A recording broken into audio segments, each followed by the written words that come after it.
Hey, team players, and welcome back. We love you being part of the local football flavor community. We are all here about answering your questions, building champions, and that's what we do. Today's episode, start of week 8, start of the second half of fantasy football. And where we're going to be hitting today is one really important starting point, which is there are players in your league that are pretty much out of it. There are players that are kind of in it, and obviously the hunters and the buyers. How do you balance out? And that's what we're going to talk about a lot in the trade conversations today. The appropriate way of trading with someone who needs to go all in this moment, how to value going after injured players who might have phenomenal playoff runs, but they ain't helping this guy now, and how do we make this all happen? That's today's episode, as well as obviously answering all of your live questions.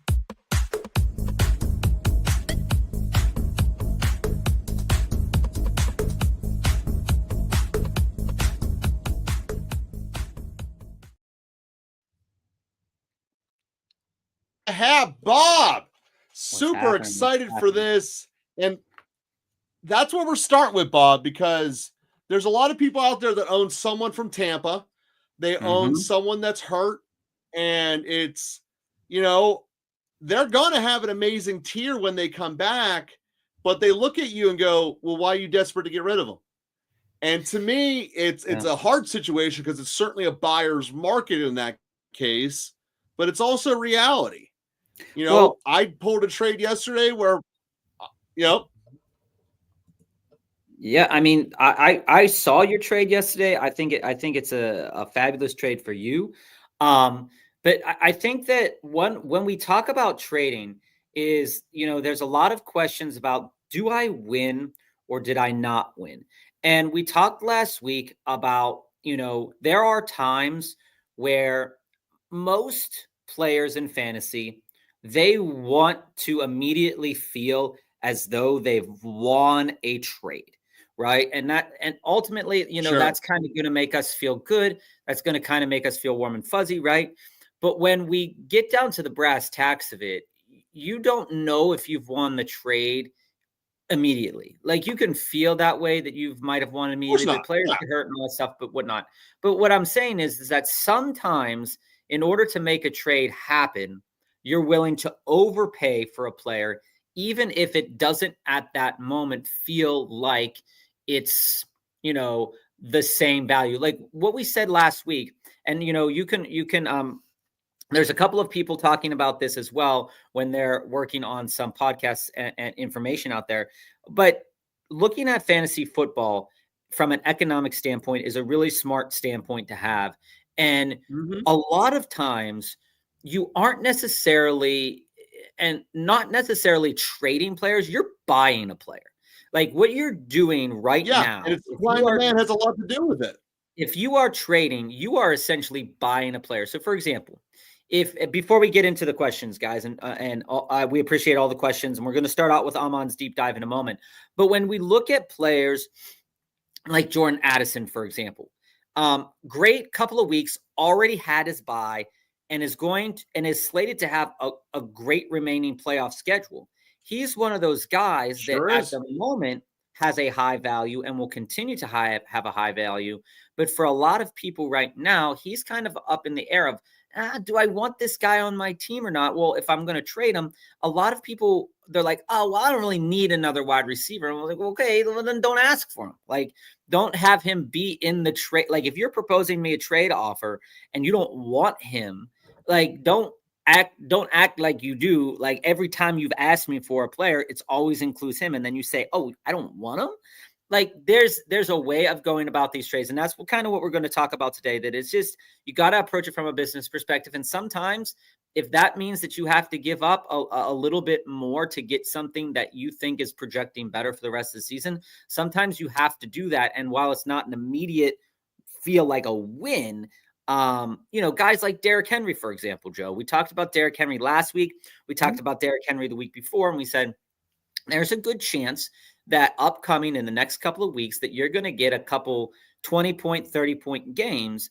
And it's okay to overpay a little bit on a guy like Derrick Henry if you can afford it right now. And when It's we also say not, that, and this is one of the things I want to point out in that notion of overpaying, underpaying. It's not really something that it's if it works or doesn't work is the really lazy way of looking at it. But in terms of overpay and underpay, normally when you're doing a trade at this point, it's for a very specific cause. And if you don't get that cause fulfilled, you're done. So there's certain of it's like it's just the cost of doing business. 3 weeks ago, yeah, I might not have done this trade, but this is where we are now in the reality of it. And before we dive into Amaz's deep dive here, I want to point out one thing. ESPN every year for like a decade would write an article right at the start of training camp, and it would be teams that won the off season and basically who won the PR game of winning trades, free agencies. And over that span, the Cleveland Browns were the team that won the offseason 5 times. I remember seeing that rosters a long time ago. 0 wins and a 1-win Browns team. Perception of winning the trade moment is the most fickle and irrelevant thing you can have. No, that also goes to drafts. When we have drafts as well, they do the same thing. Not matter. So Ahmad, 2-5. But by the way, guys, we're at the spot where we need to know your record for every trade at this point. We need to know your record. So 2-5 got offered Ahmad or Allen, Jamar. No, so he's Goddard. He would be offering Allen, Jamar, and Goddard, and he'd be getting back May, Vidal, London, and Pickens. Right now, Amon's team is sitting at Allen, Algier, Spears for this week. Jamar, Diggs, Ferguson, Shakir. The bench is Henderson, Monty, Brashard, Monungai, Hollywood, Jennings. Love that you have Monungai there. I think that's going to carry you a little bit. You ate the Allen bye week, and May has Monungai's growing on me. With me being 2-5, I don't know if I should do it. So sitting here with that team and knowing what you're kind of looking at right now, right? So London already had his bye. You're looking at Dallas as well. Dallas, I believe, has not yet had their bye, Joe. I think that's true. I think they have their bye in 2 weeks, and so you ate the Josh Allen bye. You're gonna be giving up Jamar and Goddard. Now, where I fall on this is in the quarterback situation, Amon. I think that there's still going to be quarterbacks available to you when the time comes that the Patriots bye week is coming up. Because let's face it, right? The Patriots bye week is one of the last bye weeks of the season. It's week 14, right? So yes, it is.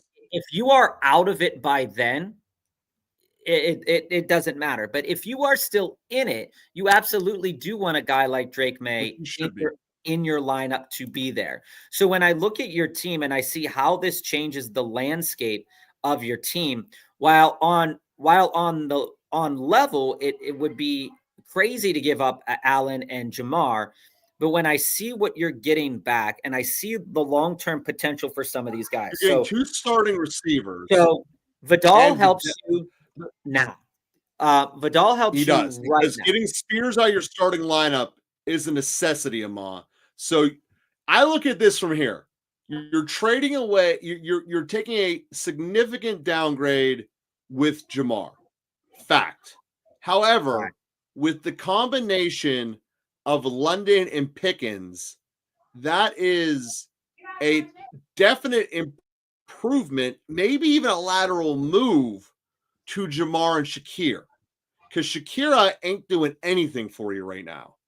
Yeah. And from a wide receiver standpoint, I really like how that improves your world. I'm not crazy about Vidal because he has a shelf life. However, it gets you to the playoffs. I would do this shelf trade. life. I'm getting a long way to it, but I would do this trade. This is kind of like where you're at right now here, Amon. And I'm gonna ask if you can see this trade as going down in any other direction. Like, if you are nervous about giving up Allen, what would happen if you were to move Jamar and Goddard? I'm sure you've already tried it, but if you haven't already tried it, that's kind of where I'd want to be at. If I could eliminate Allen And let's say if I eliminated Allen and he wanted to take May and Pickens off the table, and I would go like Vidal, London, and maybe something else for Jamar.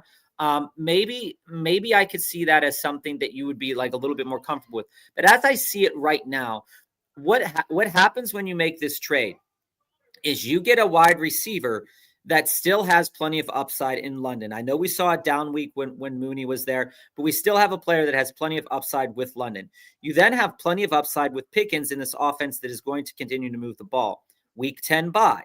Jamar has a week 10 bye too, so that really didn't make a difference. This allows you to move Shakir out of your starting lineup and play around with Shakir. You have Monty, who's on the bye this week. You have Brashard and Monungai, and these rookies in Brashard and Monungai could probably carry you a little bit later on in the season once Vidal hits that week 12 bye. Especially since Monungai's becoming Chicago's Monty. I think you're going to be in a better place, especially knowing that Haskins has recently got hurt. There's a chance that the Chargers go out and get somebody else if they're unsure of what Hampton's injury will be when he returns. So that's kind of a thing you have to worry about. But the other thing is that Drake May and Josh Allen, like this year, Josh Allen hasn't yet popped. Like he has had great games, right? Don't get me wrong, but he hasn't had that one game yet that you've said like, oh man, like he's popped. And Drake May has been getting consistent 20, 25, 22 plus point games over the lifetime or over the season so far. And you've got to think that the Patriots are going to want to continue to use him in the same capacity as the season goes on. They're first in the AFC East. When I look at their schedule coming up, Browns, Falcons, Bucks, Jets, Bengals, Giants, Bills, Ravens, in your fantasy championship, when you make it there, it's the Jets. So when I look at this and I see that you're not taking that much of a downgrade with Josh Allen to May. Now, May doesn't have that 40-point upside. So if that's like, you got to kind of move that out of your mind, right? But he does have consistent 25-point upside, and that's what you want out of a quarterback. And Paul, to your point, though, the reality of this is that Allen hasn't hit that 40-point upside either. To a real degree, you're trading name value, and you're getting the actual return. Again, Amal, I get it. You ate Allen's buy, but I would definitely do this trade because it upgrades three of your it upgrades your roster overall starting requirement because you have a losing record. Yeah. And it gives you the best fighting chance. Now, like I don't think your work's done because if I could ideally for another upgraded running back. This would kind of be my ideal situation. Like if I could deal, instead of getting Vidal and Pickens, if I could get like James Cook back, that would be my like ideal situation in a trade like this. So London and Cook instead of Pickens and Vidal. London, Cook, and May instead of Vidal and Pickens. So like I'd still play around with it, but if this is the only offer that's sitting on the table, if this is the only offer that's sitting on the table and you've already worked it and there's no more space to go, I could see myself accepting it, although it's not a necessity at this moment in time because Allen and Jamar are still going to pop, and next week you're still going to be able to make another trade. But you'll also potentially still have. That's true too. You don't have to do it right now unless it's like a player that you see as having an absolute blow up week like this week that will get you that win, like a Judkins was last week. Vidal has a chance to pop, but there could be some issues. And tonight, it being a Thursday night game with Vidal tonight, getting this, you might want to continue to consider this trade. So guys, this trade's not going to process till Tuesday anyway. If you just popped in the chat and it's your first time here, we do answer every question here at Local Football Flavor. Feel free to leave it in the chat. We will get to it. We might not get to it right away, so be patient. Grab a beer, grab a coffee, grab a tea, do what you got to do, and join us back. Mr. Wumbo, who do you have between Addison and Diggs and 0.5 PPR? I have Addison in right now because Wentz has attempted 14 more passes and 7 more completions a game in the last 3 weeks on average compared to May. I was discussing this before, and I think that both of these players, they do have the ability to have a really great game this week. When we look at where the passing tree is for Minnesota, it is very, very much condensed. And Carson Wentz knows where his elite options are. And the matchup for both Justin Jefferson and Jordan Addison, even though it's a Thursday night game, it is one of those matchups that is worth buying into. This game, you could absolutely see Jordan Addison getting off to a having 16 to 20 total fantasy points. Now, as a note, the Chargers haven't allowed a lot of reception touchdowns to wide receivers on the season. But again, this is something that can change when you have two elite options like Jefferson and like Addison. Now, Diggs projects really well too against this Cleveland team, but the matchup is a little bit poorer against Cleveland. He projects well because there should be a good amount of volume. But again, for them to win, I think May has been projected lower. His average completions have been a little bit lower, but also Cleveland forces you to pass the ball more. So if Cleveland's forcing you to pass the ball more, then that could lead to more targets for Diggs and the tight ends on New England. I'd lean Addison tonight, but I think both are good plays. I'm definitely going Addison tonight. And Bob, unfortunately, we got to pick this up because we're 15 or 20 minutes in, and that's only our first quick hit. No worries. Diggs seems to be getting more target share, but Addison's targets seem to be a lot more valuable. That's exactly the reason. I'm on. Choose one here. Who would you start as my running backs this week? 2, what running back should I target in a trade with just Goddard? Sharps and Dobbins have been 2 options so far. I really like Sharps. I was just talking That'll with Joe. Be the direction I go to. Sharps is a guy that I think could potentially pop off in the short term as well. Dobbins is a really interesting option, so he's not out of the realm. But if I was just moving Goddard if I needed a running back this week, of course I'm going after Dobbins. I'd trade Goddard for Dobbins. Goddard has a good matchup this week. We saw him pop off against the Giants before too. If I'm going for a running back this week, it's Dobbins. But over the span of the next couple of weeks, it's Sharps.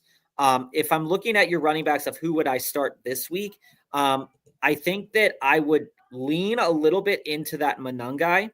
And I like the fact that Algier's in a good matchup, but I think Bijan would dominate that matchup. So I could see myself starting Algier and Monangai out of those running backs, but I think Spears is a really interesting option. By Mageddon, that's where I would go with you this week too. Yeah, I think it's an interesting option. Hey, Jesse, what's happening, man? If Hall is out, would you drop Marks for Davis? I think that you could see yourself doing that. When you look at this, just the schedule right now in terms of fantasy points per game that certain teams are letting up. If Hall sits, Cincinnati lets up a lot of room on the ground there. But I think the one thing that you need to take note of is that Cincinnati also is letting up around a touchdown-ish a game to running backs, and the Jets are not good at moving the ball. So a lot of the value from that side of things you would not hit that with Davis, I don't think. So I think that Marks is still an interesting hold, but I did hear news that Houston is going out to look for running backs. So I think Marks is a good hold. I think both of these players are good. And, Marks has a good matchup this week. Here's the thing with Marks. His situation is golden, but all the outside indicators are not so much for him. So I'm definitely going Davis in that capacity over Marks in terms of a straight up hold. Who would I rather have? That's fair. I do like Davis. CC, welcome. I got an offer from my London for his James Cook, and Jerry Jeudy. My other wide receivers are Tets, Pickens, Debo, and my other running backs are Rico, Monty, Woody, and Bijan. If I am you, something like that I think is good value for London. You're getting a player who has just as much capability to be up and down with Cook and London. And then you're throwing that back end Jeudy for the end of the season where he could eventually develop that connection with Dylan Gabriel, and it could turn out to be really good. I don't think you're going to be starting Jeudy over Tet, Pickens, Debo, but I do think that James Cook really elevates your running backs. And if I can, from now forward, because they ate the bye for James Cook, you can start Bijan and James Cook and then play around with the back half of that running back room. I'm all for something like this. I really like that, CC. So, CC, my problem with that is you're going to have to cut someone. What I would rather do is include one of your other lower hanging receivers you got there. Personally, I would do it with Tet and then upgrade Judy. Do a 2 for 2 instead of a 2 for 1. Try something like that. CC, I tried to buy Scat and Nico with Judkins and Rico, got rejected, but they countered with my Pickens and Rico for Nico, Genty, and Hollywood. Take me through this. All right, CC. So I'm going to actually put this as a deep dive. We're going to get into that after Jesse's deep dive, but I want to clear in through some quick hits. So I'm going to treat that like a deep dive there, CC, and we'll get onto it. Team just dropped Hunter on bye. I picked up Manungai. Well, add that as part of the deep dive. You're doing it as part of the deep dive. Keep it all together. Yeah. Okay. If Nico is out, which wide receiver would you get between Franklin, Johnson, Leggett, and Bourne? So I actually have I actually like Franklin this week. And I'll give you just a quick reasoning why. Last week he did have 10 targets. The touchdown that he got wasn't necessarily to him, but they're going up against Dallas this week. And if you're getting, I understand he's third in line for targets, and he's got 10 targets against Dallas, it's going to work. And it's But again, if you're getting 10 targets against Dallas, even if you're only catching 3 of them, you're probably going to have a good week. I like Leggett, but I'm unsure about Dalton. So I'd lean a little bit on Franklin, and Tez Johnson's in for a good week too, Jesse. Those two, Tez Johnson and Franklin. I'm also getting a little bit concerned about Knicks, but that's a side problem. I would still go with Franklin there. And CC, we see your other deep dive there. We're going to treat both of those. We'll combine it all together. Jesse, who would you guys start? Vikings defense today? If not, which defense would you start this week? Here are the defenses that I'm starting this week for multiple different reasons. So going to the main slate, just the Sunday slate, I have it all listed here. So these are the defenses that I'm firing up. I'm firing up the Colts, firing up the Falcons, firing up the Bengals this week. I know they've been playing like trash, but we don't know what quarterback's actually going to be starting for the Bengals this week because Tyrod picked up an injury, and they seemed reluctant to continue to start Fields. I like the Browns this week. Again, everything I said about May is true, but I think that the Browns profile really well against this team. You could easily, and then that's it from my grouping. So I like the Browns, I like the Bengals, I like the Falcons, and I like the Colts this week. A little bit of low-hanging fruit options. Against Tennessee, to me, is the no-brainer. Yeah, I don't think they're going to be on your waiver wire. I think that's the issue. Anybody, if you are asking a question in the chat, feel free to leave it there. We do answer all questions here at Local Football Flavor. We're just running a little bit behind. We are going to catch up. Feel free to stick with us. Your question might be answered through somebody else's. With JD5 out, I want to go back to the Rodgers camp, but Flacco is also available. No sauce. I'm going Flacco. I picked Flacco up last week in my sleeper league. One of my friends picked up Flacco this past week. I picked up Flacco in our ESPN league. It's Flacco. Even if Flacco comes out and has a dud of a game, the metrics were pointing you in the right direction. The metrics are screaming that Joe Flacco could pop off for a 3-touchdown game. I would keep my eye on if there's rain. That's 100% true. I would keep my eye out on rain and weather because old guys in rain and weather, that might not be great. But I would pick up Joe Flacco because I think I think that he's in a good spot this week to really pop off. And honestly, if I'm building DFS, I have that personal problem with my roster as well. I just went and got his backup. I just went with the Mariota.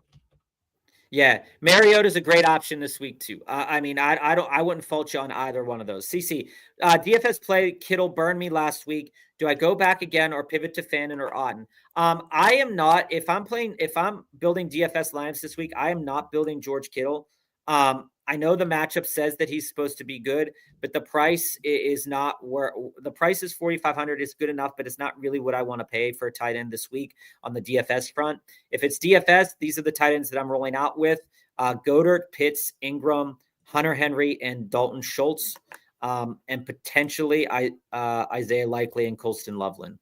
And that's only for DFS purposes. When it looks Fannin or Otten, I would be on Otten probably out of those two, knowing that the Tampa Bay wide receivers are all a little bit dinged up, Jonathan, start one PPR, start one Mason, JCM. A little Minnesota with the in there. No. Mason, JCM, or Pacheco. Also pick one, Diggs or Dobbs. I think for me right now, it's Mason. Without looking at my sheets at the moment, I do think Mason is probably in for a good game, but also be aware that that Aaron Jones is coming back. But what I like is that Mason has been doing well. He does still get that touchdown rule. They will move the ball down the field. I would lean into Mason this week. In regards to the wide receiver situation, Dobbs is such a good play this week. I mean, such a good play this week in terms of what the Steelers can and cannot do. Some weeks you think the Steelers are going to do really well. Other weeks you don't. I think Dobbs is a great play this week, but Diggs will probably have similar to maybe better volume than Dobbs. How do you feel about that, Joe?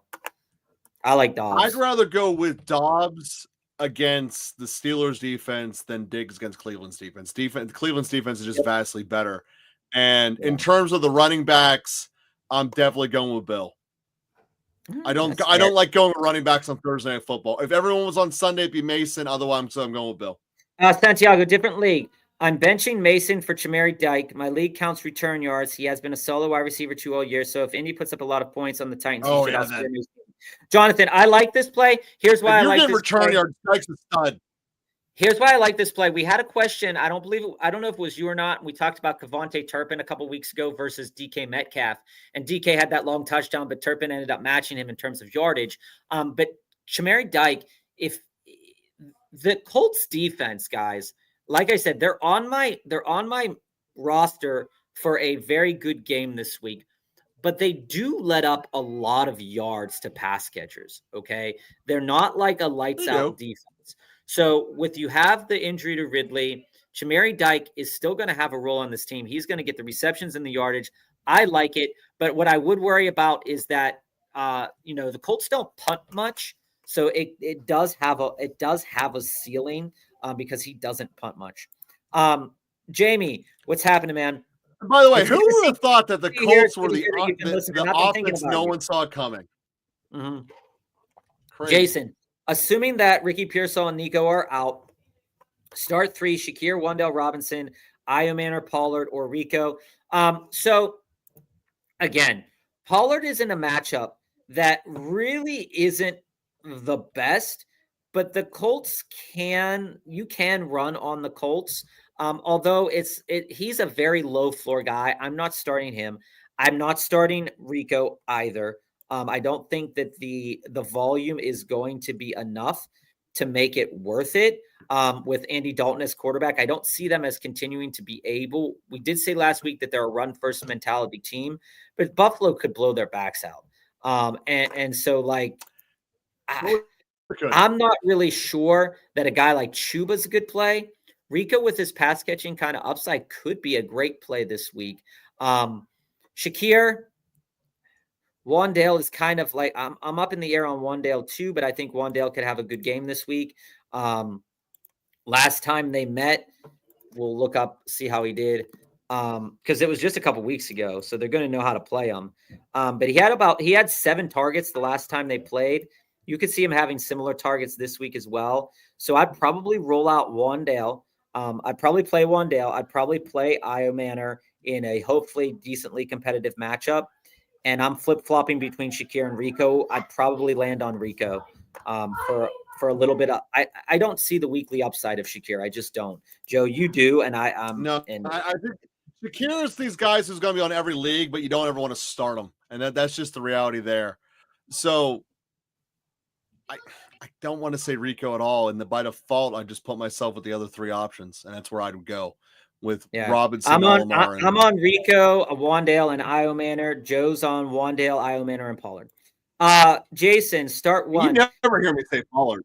Nick Chubb, Rico, and DJ Moore. So DJ Moore has a good matchup this week against Baltimore secondary. DJ Moore also is dealing with some injuries, so that's something to keep an eye on. Also, DJ Moore has been fairly pedestrian over the course of the last couple of weeks.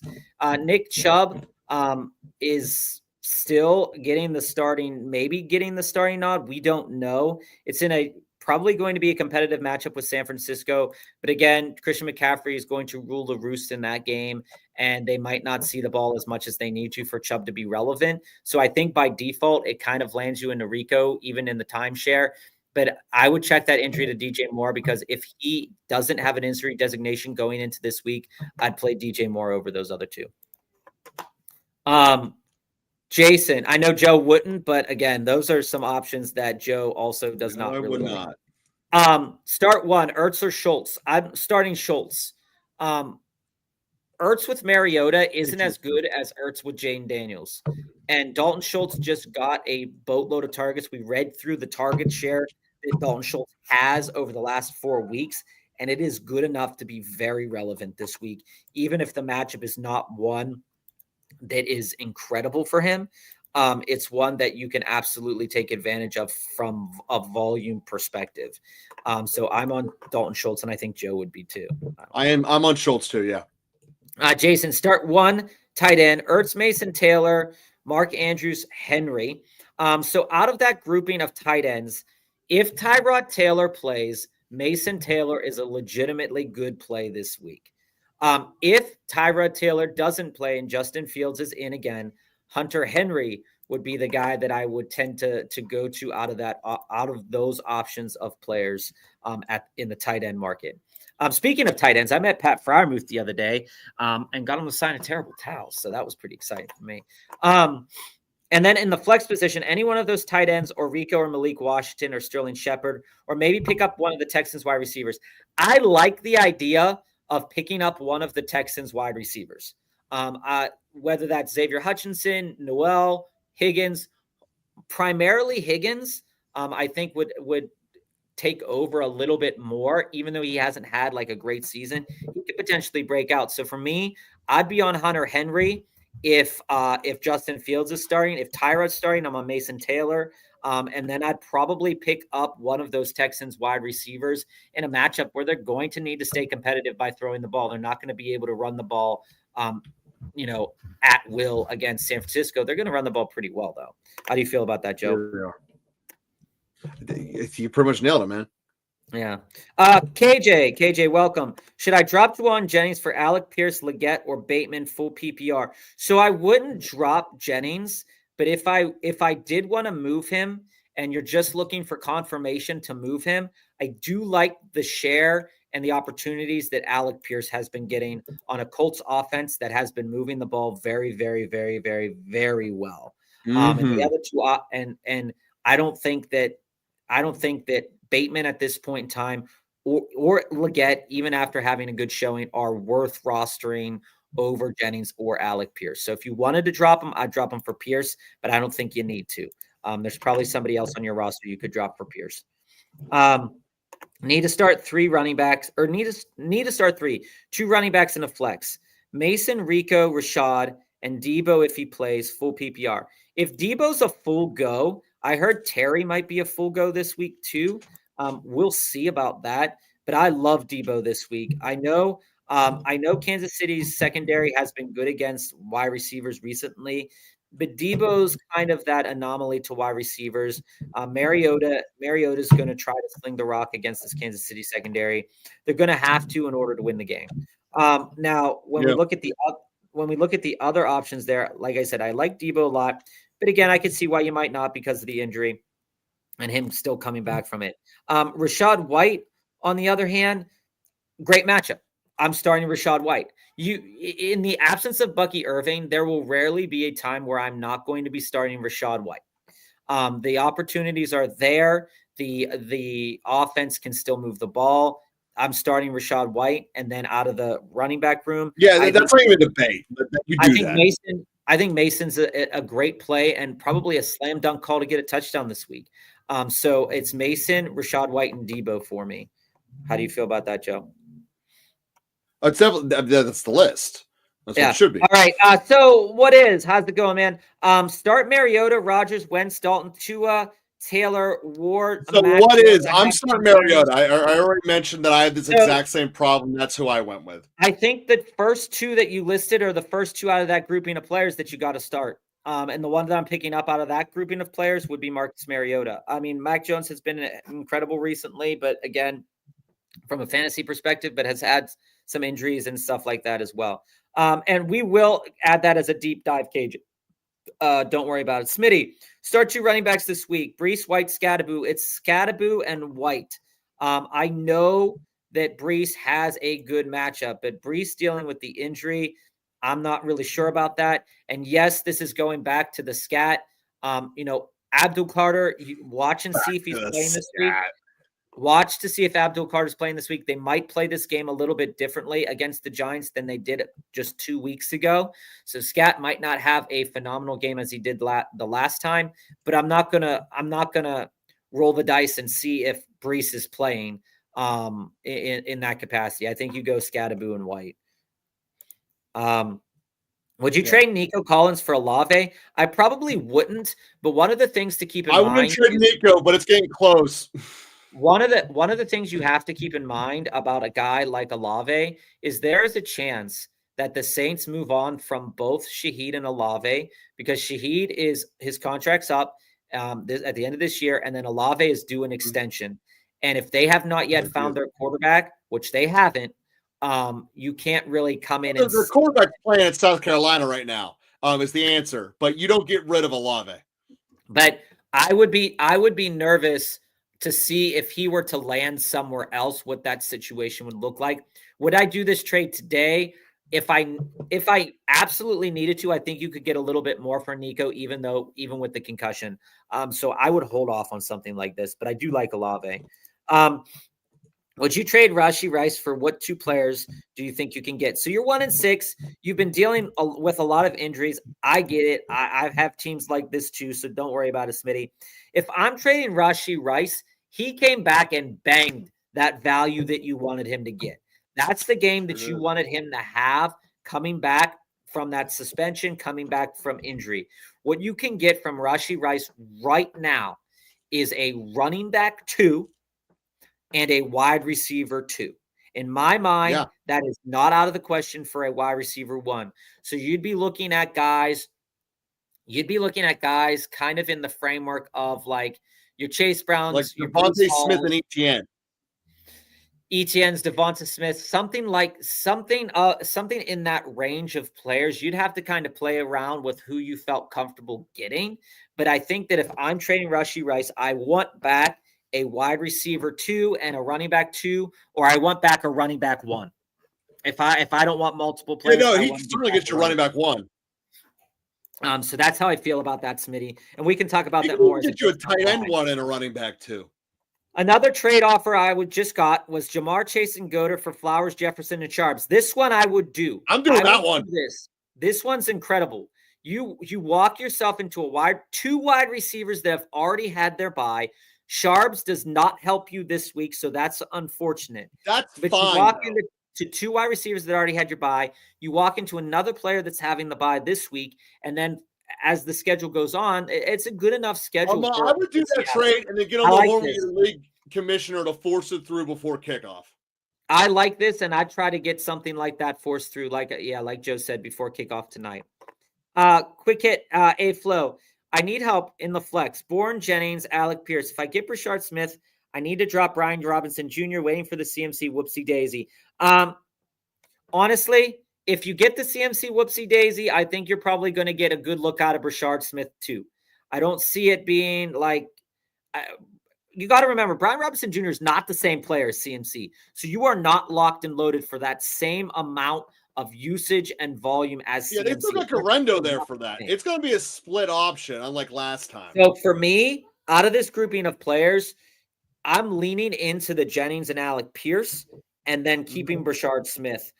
If I had to choose just one of those wide receivers, like I said, if you're not dropping Jennings, like if you're picking up, if I'm starting a player this week, Alec Pierce has a great matchup.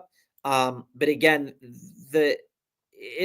how competitive are they going to make it? That's a big question that you got to ask yourself. And then Jennings could have a pop-off game here too.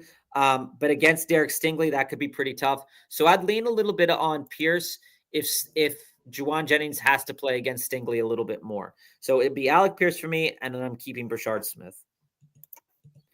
Shan, how's it going? Who are you starting in your flex this week? QJ, Tet, or DeAndre Swift? I'm starting DeAndre Swift. If DeAndre Swift is healthy, his matchup is an absolute smash matchup. He's in a place that should absolutely, he should have, if he gets a workload like last week or better, he should absolutely have 18 plus points this week. And I'm not sold on Chicago, but what I do like that they're doing is they're trying to build a running game so they can hide Caleb Williams, and that is all about Swift. So that's fair. That's their only way to pathway to victory long term, and Swift's the K to do it. Yeah, I think you got to lean into Swift while he's here, while he's healthy, while his star is still shining. When you look at the next question, Joe, can you go to the next question for a minute here? I want to look something up. Sorry, I had a load on me there. So Shaheed, Worthy, or Moore? It's you Shaheed. Can't start Moore. No, it's DJ Moore, but it's Shaheed. Yeah, I know, for me. But you still can't start him. There are options that you can, but out of these three guys, it's Shaheed for me. Worthy can have a good game. Worthy can absolutely have a good game, but with Rice back, the potential is limiting, and Shaheed is in a situation where he could have an absolute smash game. It's again boom or bust. He is like this every week. Tampa Bay allows a lot of points to wide receivers. So even if Spencer Rattler is just modest and gets the 2 touchdowns again, Shaheed will have a good game that is worth starting. So Nehemiah, I'm on Shaheed. And for anybody in the chat right now, if you dropped a question in the chat and it's your first time here, just know we do answer every question here at Local Football Flavor. So stick tight or watch us on replay and you'll hear the answer to your question. So Flo, for me, when we're talking about the Chargers defense or the Browns defense, this is pretty easy. I'm going with the Browns. I don't like touching Thursday Night Football, and I definitely do not want to go against Minnesota. Yeah, I saw this, Michael. How about the Terriers there, Chauncey Billups FBI probe in the illegal gambling ring? What I thought was funny is I saw a meme with that sweating picture of, I can't remember the actor's name. I think it's the guy that does like the Key and Peele skits where he's like sweating, and it was like Patrick Mahomes and the NFL referees, because everybody gets on Patrick Mahomes' case and the NFL referees' case for getting on the Chiefs games. I think this is interesting. I'm very curious to see where that ends up landing. Scorpion, 5-2 in my home league with good depth. Avoided injuries for the most part. Thinking of offering Derrick Henry and Pickens for Bijan for the upgraded running back. I would do it. I understand everything that I understand everything that I just said about Derrick Henry, and Derrick Henry can have an incredible rest of the season. He's going For me, honestly, like this is the quintessential trade about what I was talking about at the beginning of the show. Overpaying for a guy that you have more confidence in is not necessarily a bad thing. Pickens is too much. What Joe's wants to say is that you are giving too much. You're right. You are giving a lot. And that is what it takes to get a guy like Bijan Robinson. But I don't think Henry's that much below where Bijan ends up. That's why I want to do it. I think rest of the year, they're closer than people think. You're buying what I want to share about that, Joe, based off of what you're saying, and it's a fair point to make, is that when you go in and you look at the rest of the season schedule for the Ravens, they're going to run into the Bengals week 15, Patriots, and then Packers, and then Steelers, and that game doesn't matter. He has a good slate of games, but I do want Bijan. So I know Joe and I get it. Bijan's Bijan. Joe and I vary differently on how this trade feels. I'd rather have King Henry and Pickens. No, that's not even close. I would consider that. I like Bijan. I'd have to know the rest of your team's depth to make sure that this is definitely a good move, but I do like Bijan a lot there. Pokey, how's it going, man? Ladd, Sutton, Addison, Waddle, pick 2, full PPR. I'm on Addison and Sutton. I don't know where Waddle will land this week. Waddle can end up as like a top 14 wide receiver this week. That's perfectly within his capabilities. And Ladd has a good matchup as well, but there's a chance that Trayvon Diggs might be out this week as well. He's logging some limited practices, but he's not really the best cover corner. He just goes for interceptions. And I'm rolling out all of the Denver wide receiving core in a matchup that's going to probably be the highest implied total on the slate for Denver versus for that. Again, this Chargers game does have a high implied total as well. But I think that I'm on Sutton and Addison. I think I got to lean into that, especially with Ladd having Denver is in what we believe they'll be the highest scoring game. Yeah. Yeah. Wumbo picked up the Chargers defense last week, so I could play them this week and next week to free up a roster spot for buys. But I still think the Vikings can score, but the Chargers should get sacks and INTs at least. There's a chance that they do that. Carson Wentz is not very he doesn't control the ball well enough that you fully trust him. So if you get a good amount of points for interceptions in your league, by all means, they're a good enough start, but just understand that they're probably going to get a lot of points scored on them. So if they don't get those turnovers and if they don't get those sacks, you're going to be getting negative points. Ravens fan, pick one to drop. Otten, Ingram, or Schultz. I'm dropping Otten in that grouping of players. I think Ingram gets good volume. Schultz is getting good volume. Otten is kind of the odd man out. Judkins or Addison this week, and Franklin or Dobbs. When I look at this grouping of players, those are two good questions. This is actually a very challenging proposition. I'm going with Judkins over Addison just because he's playing on the weekend instead of Thursday, and I can't not take someone playing Dallas. This might be a trap on Franklin over Dobbs, but Franklin playing against the Cowboys, getting 10 targets last week, even if because here's the thing, with Denver, they've been keeping Bo Nix bottled up. And quite frankly, they've been really bad. They've been treating him almost like the way the Steelers treated Kenny Pickett until the fourth quarter to let him off the chain. The Cowboys don't let you have that option because the Cowboys score on everybody. So he's going to have to be chucking the ball more. And that's why I'm leaning Franklin over Dobbs. And in terms of, I go Judkins because he's not on Thursday. So here's the thing, Jesse. I kind of agree with Joe in the capacity here. Judkins and Addison is an interesting debate. Addison's in an incredible matchup. Judkins' matchup is slightly less incredible if you believe that Cleveland will have a hard time moving the ball downfield. But he gets enough work for that to be very relevant. The thing about New England is that they're not that great against pass-catching running backs, and he's not really a pass-catching running back, but he can if they give him the opportunity to do that. So I would hesitate on Judkins a little bit, but I would try to find a way to get Judkins in my lineup and Addison into my lineup. In regards to Franklin versus Dobbs, this is the interesting thing about Dobbs. In the last 3 weeks, he has had 8 targets every single game in the last 3 weeks, but he hasn't caught a touchdown. And when you look at the Packers, their touchdown equity, when you get to the 5-yard line, is Tucker Kraft, Josh Jacobs. Tucker Kraft, Josh Jacobs. So he's going to have to get a break for one. Now, when you look at Franklin over the last 4 weeks, 8 targets, 5 targets, 4 targets, 10 targets. Not getting a lot of receptions. He's only caught 3 balls each of those games. But this is a game that projects really well for wide receivers and could very well be a trap. I like Franklin, but I'm still leaning Dobbs because I think there's more touchdown.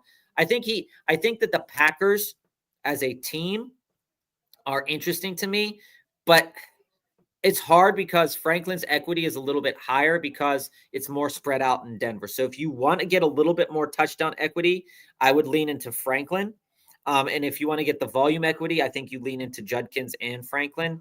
But if you are wanting to get a better kind of overall yardage total, I think you lean into Addison and Dobbs. So if you're looking for yardage, I think it's Addison and Dobbs.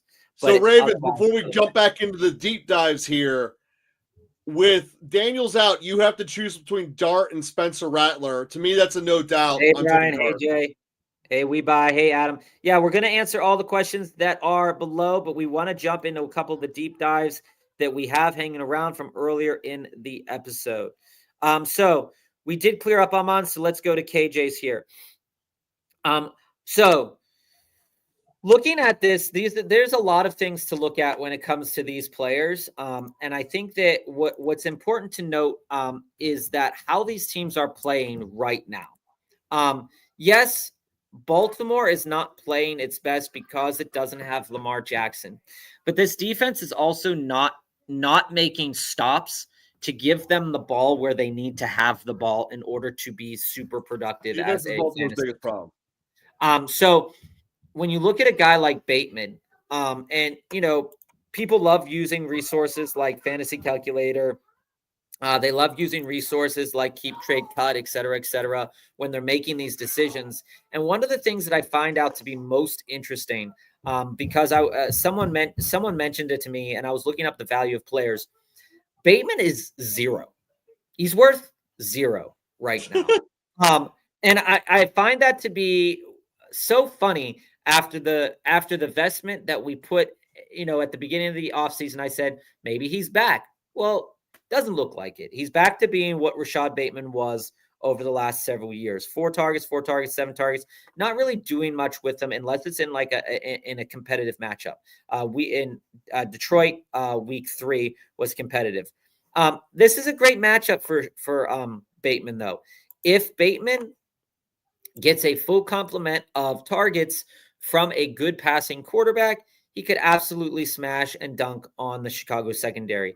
But the problem with making this decision right now is that, one, we don't know what Lamar's health is going into this week. He's still only logging limited practices, and Bateman has done nothing to show you that he is worth starting at all.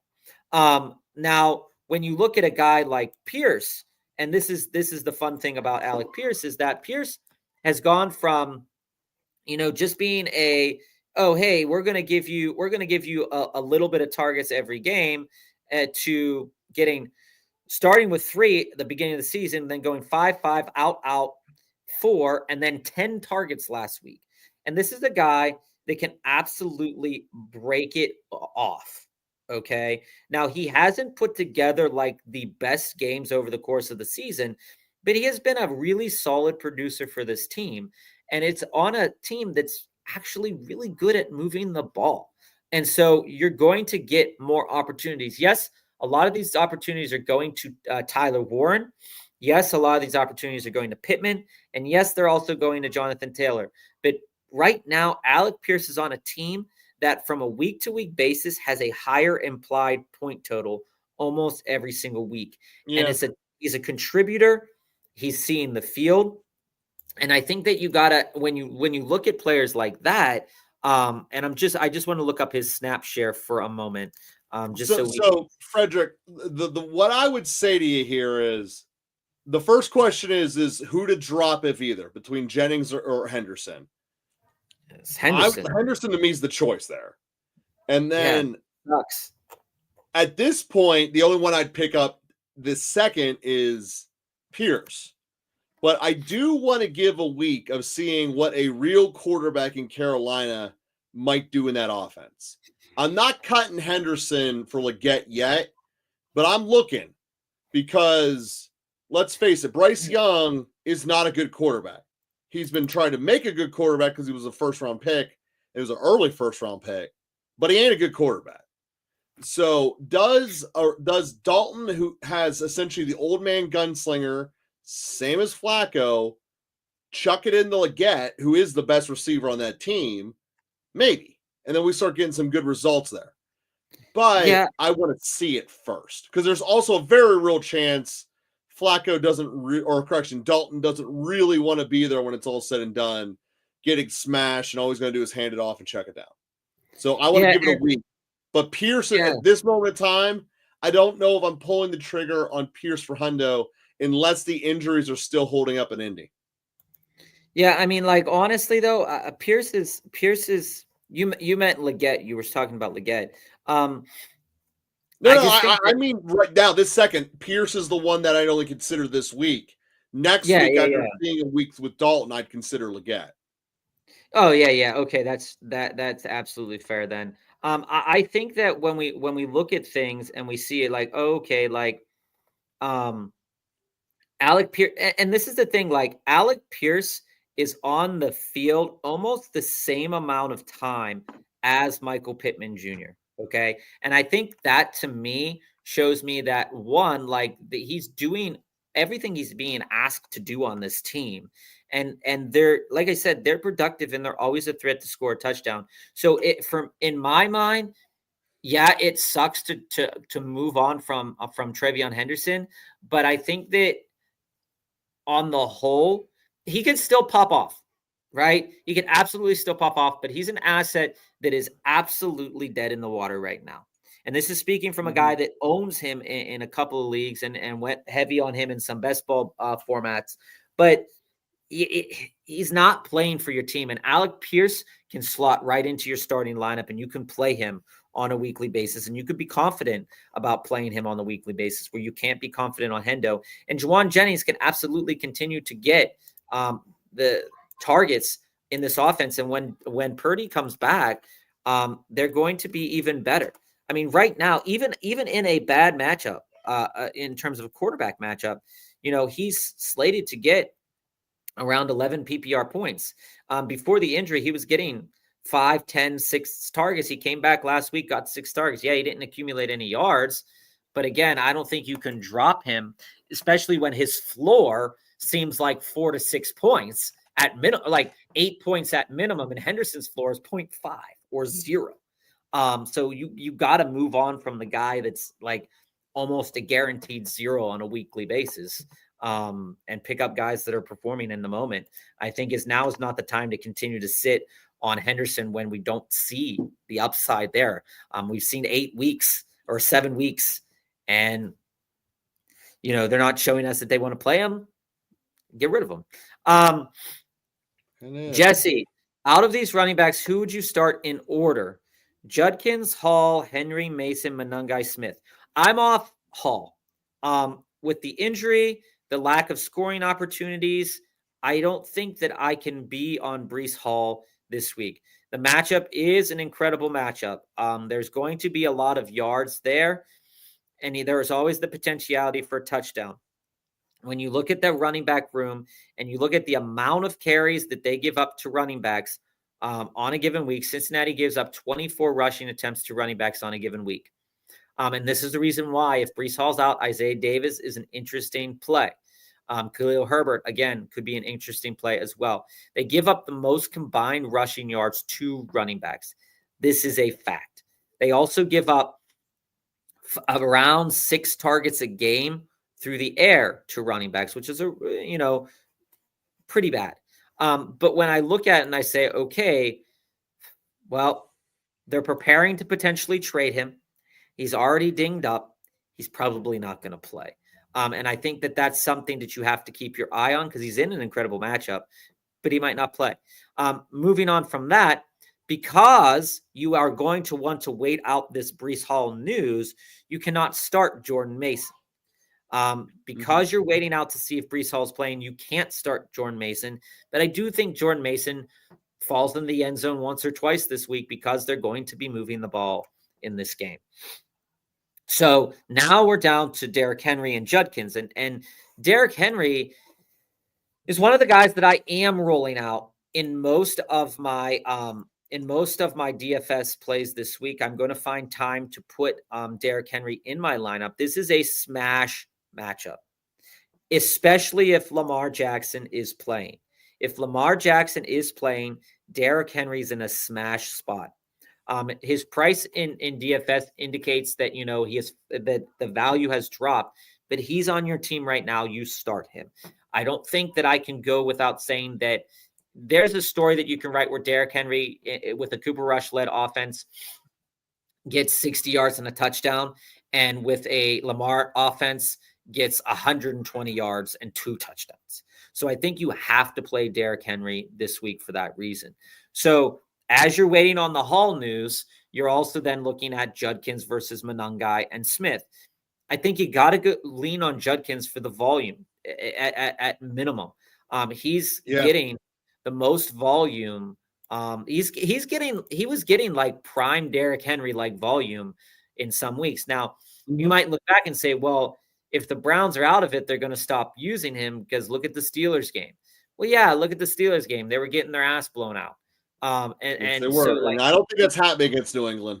they couldn't do anything. And so when you look at this game, is there a story you can write where Judkins only ends up with 40 yards? Yeah, sure. But he's going to have plenty of volume to get there. He's going to have between 15 to 20 carries. I mean, you look at it and you say, well, New England, Bob, New England's only giving up around 18 rushing attempts to running backs. And that's one of the lowest in the league. And I'll tell you, I get it. I understand it. They're only giving up about 59 yards. And Cleveland's built to only run the ball. They are a trend bucker. They give up Judkins unique and unique. They give up more receptions to running backs. Yeah, okay, I get it. Like I understand that. But when we look at a guy that's getting just superb volume, and you look at a team that's struggling to pass the ball, like I mean, their number one weapons have been their tight ends. You gotta lean into the volume there and hope for good things to happen. I think that's where I am at, and I think Joe would agree with me there. And just as a note, New England is giving up around 14 fantasy points to tight ends a game. So if they're utilizing their tight ends like they have in the last couple of weeks, then it doesn't matter how bad the wide receivers are performing. If they can capitalize on the poor points in New England's defense, they're going to get the ball downfield, and Judkins is going to get the ball in the red zone. Nobody else. It's going to be Judkins, it's going to be Fannin, and that's it, right? So I think that Judkins and Mason have the same upside, with Judkins slightly having a little bit more upside. So for those reasons, I would start Henry and Judkins with Hall on my back burner. But I'm very curious about Monangai and Brashard Smith this week. I'm not rolling into Brashard Smith unless I have like Bymageddon and I had Monty K9 and all that on my team. It's not a super incredible matchup for the Kansas City running backs. But one thing to note is that when we look at how many receiving yards on a per game basis they've been giving up, Washington's been giving up top 5 to running backs in terms of receiving yards. So that tends to lean into a little bit more maybe receptions for Brashard Smith. And Monangai is a good option as well, but I don't think he's better than Henry or Judkins this week. So my ranking for it is Henry, Judkins, Hall, if he plays, Mason, Monangai, Smith. Monangai.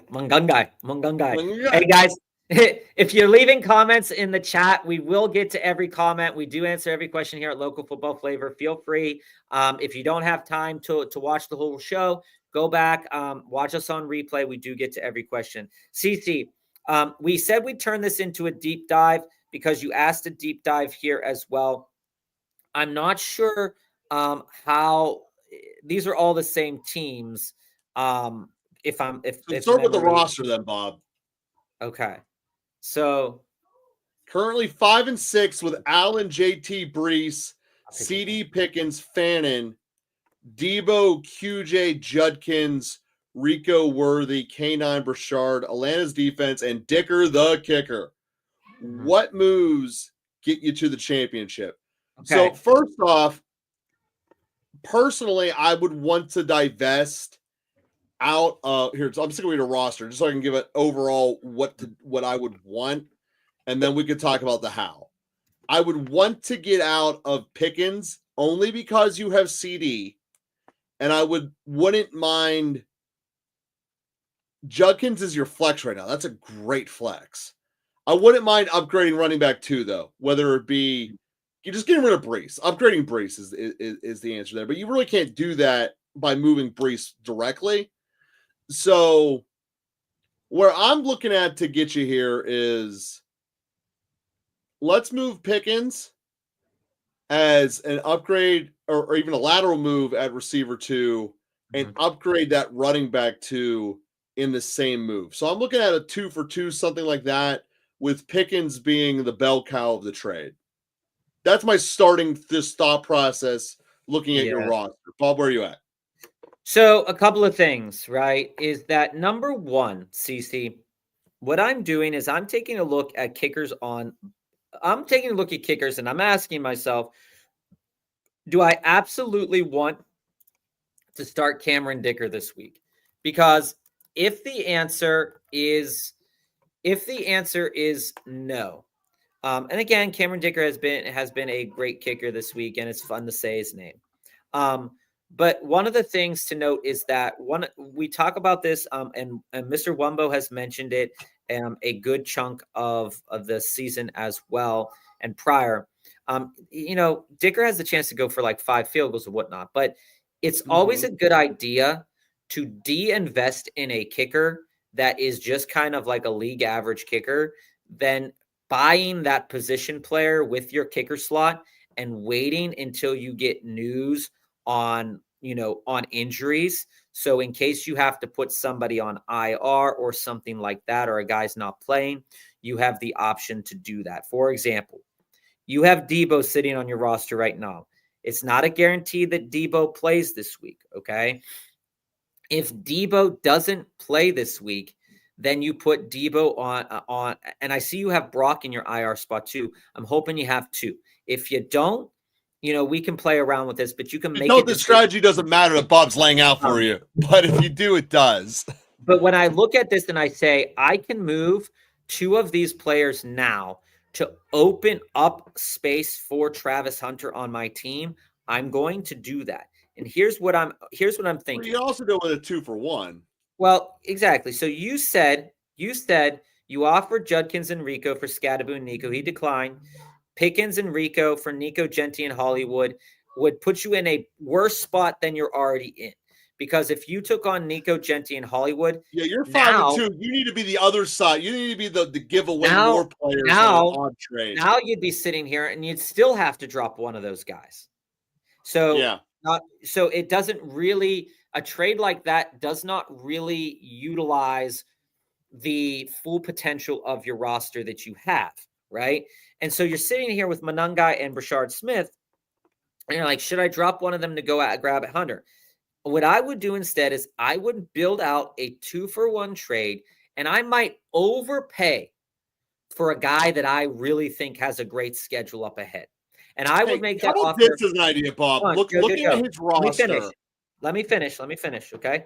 So I would go out and I would look in and buy a guy that I think has hands down one of the best schedules that I can see over the course of the next couple of weeks.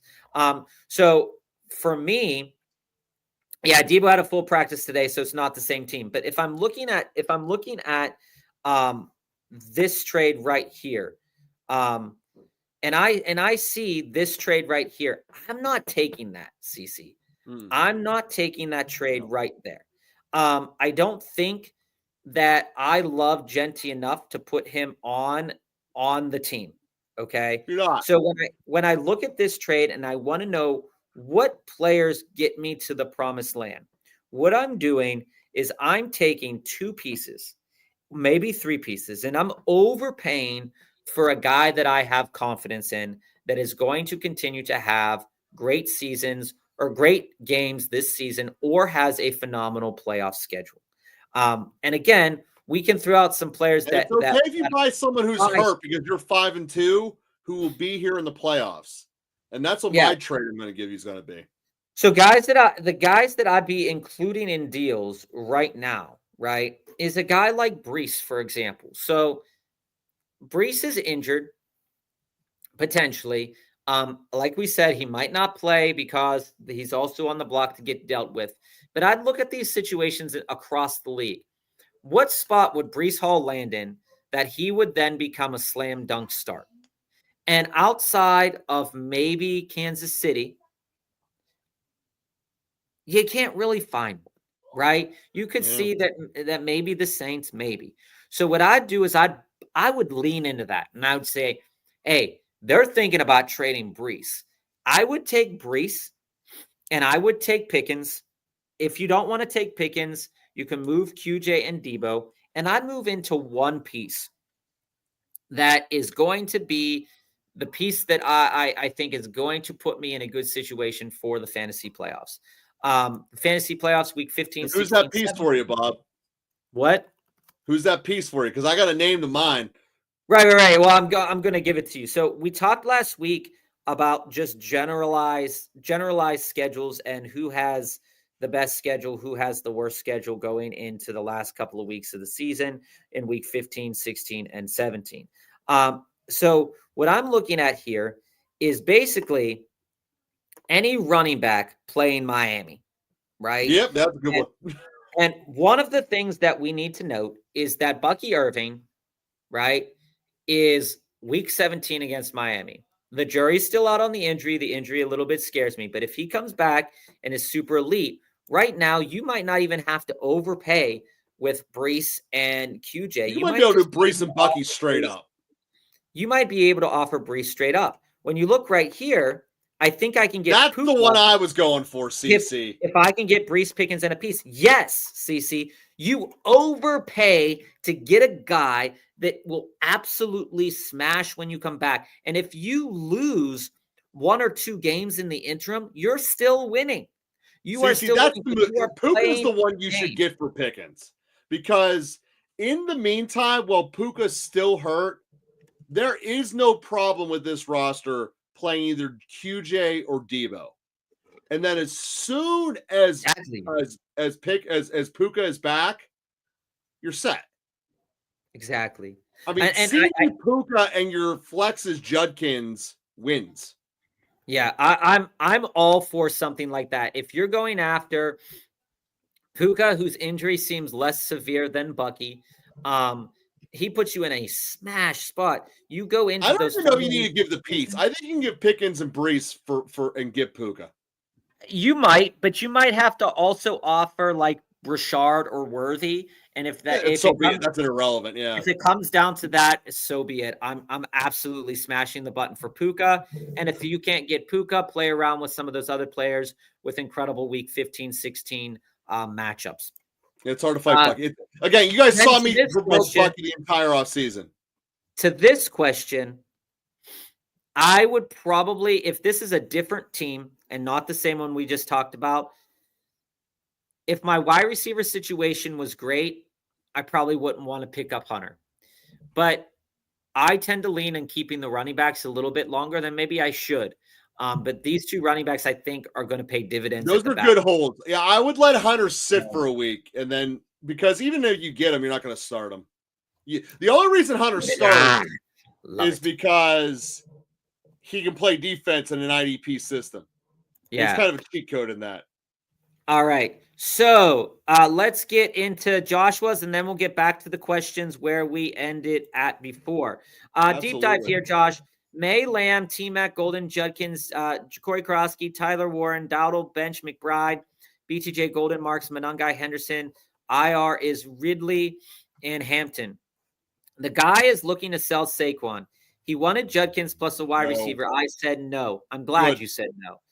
He offered Saquon for JCM, Marks, and T-Mac, and I accepted, but he's still on the fence.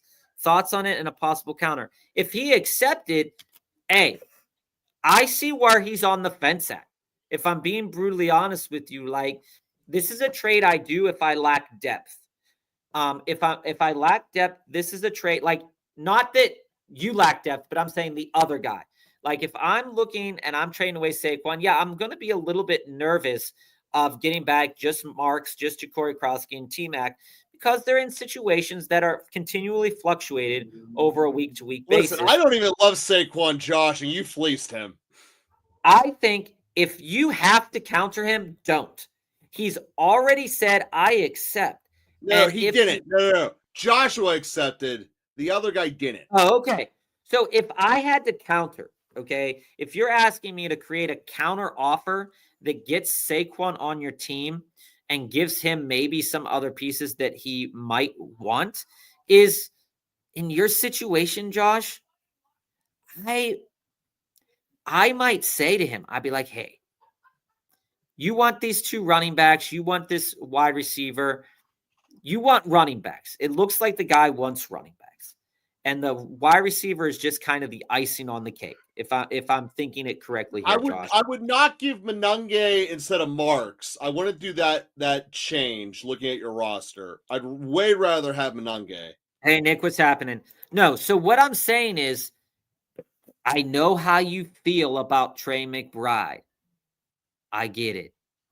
If you want to up the ante and you want to take one of those running backs out of it, and you say to him, whichever running back you like more, JCM or Marks, and you say, I will offer you McBride, I will offer you T-Mac, and one of those running That's backs. it. It should be McBride and T-Mac, and that's it for Saquon. Maybe Marks is a kicker because Marks is irrelevant. And now, but here's the other side of the coin, right? Tyler Warren's bye week is a little bit later down the line. McBride has his bye week this week. You can say to him, hey, I'll eat that McBride bye week this week. We'll keep everything as it is, sliced and diced, and be like, all right, well, let's make this happen next week. If he doesn't want to do that, and here's the other thing, Josh, you have BTJ here, okay? If he is really just floundering and on the fence, and T-Mac's not his guy, just be like, yo, I'll give you one of the running backs plus BTJ. I think this is too much haggling for Saquon, and he's not worth it. How far away are we? But again, like I told you guys last week, there are running backs that are probably interesting targets to go after that aren't Saquon, but Saquon is still one of those guys that's a good potential buy low candidate. But I see him right now as, to be honest with you, not offering a lot to your lineup right now, Josh. But if he pops, he pops. I mean, that's the thing about Saquon. He could pop. He just hasn't done it yet. For me, that's how I would approach this situation. If he doesn't like it, I wouldn't want Josh. I don't want to go after Saquon at all. I mean, I feel like Bill's going to be better than him, and when it's all said and done down the stretch, and I'm okay with trimming out your roster, getting rid of T-Mac and Marks. I'm cool with that. That's what I'm saying. If you replace, not the target. I think you're spending too much money on the name than you are on actual production. Well, if you replace Ja'Cory Krosky-Merritt with McBride or BTJ, you'd do that. It's an overpay. But I'd also get more than Saquon because that'll be way too high. That's a fact. I would be okay. I would be okay doing this trade for like a Monty instead of Saquon. Because I think that at least upgrades your team. Saquon to me is just buying a name value. Here's who you want to buy. Okay, Josh. Here's the guys you want to buy. I'm gonna tell you the guys you want to buy right now. If you're looking for a running back, and this is just in terms of like long term. Okay, number one, Javonte Williams. Oh yeah, he is getting usage. He's not going to cost you. He's going to cost you a lot. He should cost you. He's an example of a stat guy, not a name guy. He's going to cost you a lot. But if I could flip BTJ and JCM into Javonte Williams right now, I'd do that. Oh, yeah. I'd do that. Okay. A guy that's flying under the radar because the back end of the season sucks. Week 17 is abysmal. James Cook. James Cook is not going to have that big of a price tag on him right now. I'd go out and get something like that. Looking at another player is Kyron Williams. People are scared of his usage. Fair enough. Didn't get a lot of looks in the red zone last week. Has been getting those eaten up. Fair enough. I think that's a good point to make. Derrick Henry, another one that you could go out and it's not going to cost you a lot. And the bestest of boys, as they say in some circles, is Josh Jacobs. If I'm overpaying for a running back, I'm overpaying for a running back that has the very best end of season playoff schedule out of every single running back in the league. And it is Josh Jacobs. He's got Denver. And people are scared of Denver. You can run on Denver, Chicago, and then Baltimore. That's the guy I'm overpaying for. If I'm overpaying for anybody out of those players, it's Josh Jacobs. You ain't going to be able to get him, but that's who I'm buying if I'm going to pay a lot. So that's how I feel. Hopefully that helps, Josh. what are your thoughts on trading for Bowers? Do you think he'll be fine after his bye, and what sort of value does he hold? So, Joe, if Wumbo, when you were watching last week, Joe would have told you he absolutely despises Brock Bowers' value right now, and that's fair. Still do. And I gave you a plethora of reasons why a guy like Brock Bowers is a good play for the rest of the season if a guy like Jacoby Myers gets traded. When I see this and I say, well, do I want Bowers? It depends on the price.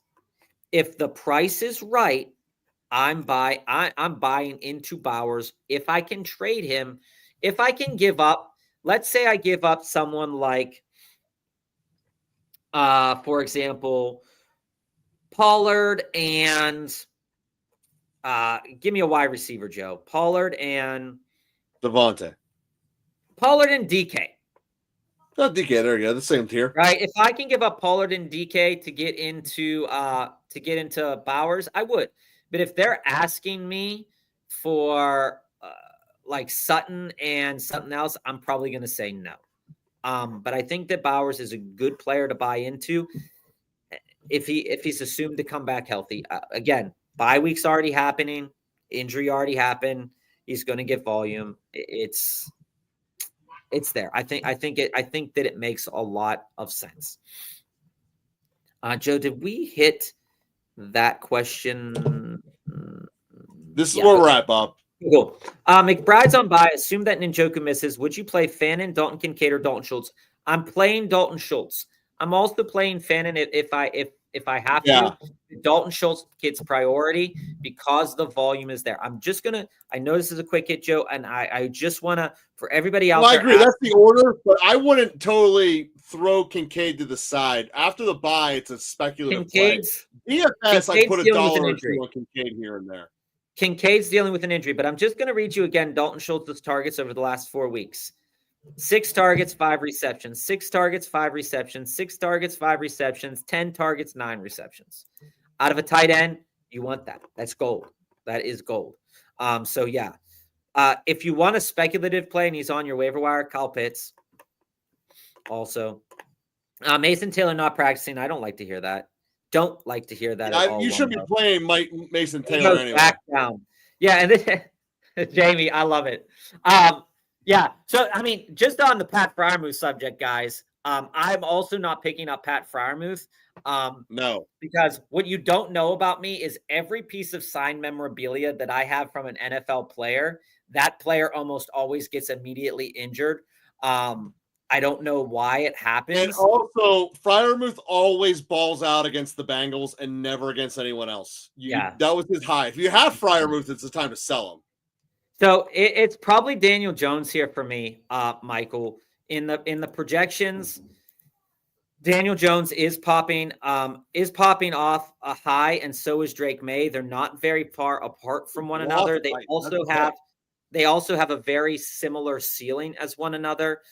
In a game that there's a chance defense is so much softer than the Browns. That's the end of the tiebreaker. There's a chance though that Jonathan Taylor, they'll just give him the 4 touchdowns this week. Wumbo, Terry McLaurin, Debo, all fully practiced for Thursday for the Debo question. Thanks, Wumbo. I did see that as we were reading through it. Debo is a great play this week. He plays. He's gonna. I think he's locked into a good amount of volume. Kittle or Kraft this week for the tight end holiday. This is what, Joe, tight end week this week. This is the space. Kittle invented it. I always go with Kittle on that. I'm on Kraft. Again, Tucker Kraft for me is a top 3 tight end this week. George Kittle's 4, or like in the 4 category. But I think that here's why. Ready? Here's why you start him. Why you start Tucker Kraft. Steelers can't stop tight ends. They let Noah Fant score. I mean, come on. Yeah. Come on. You start Tucker Kraft. He has better touchdown equity at this moment in time. We buy standard league, start 2 running backs, Jordan Mason, Aaron Jones, Tyler Jarrett, Kyle Monangai.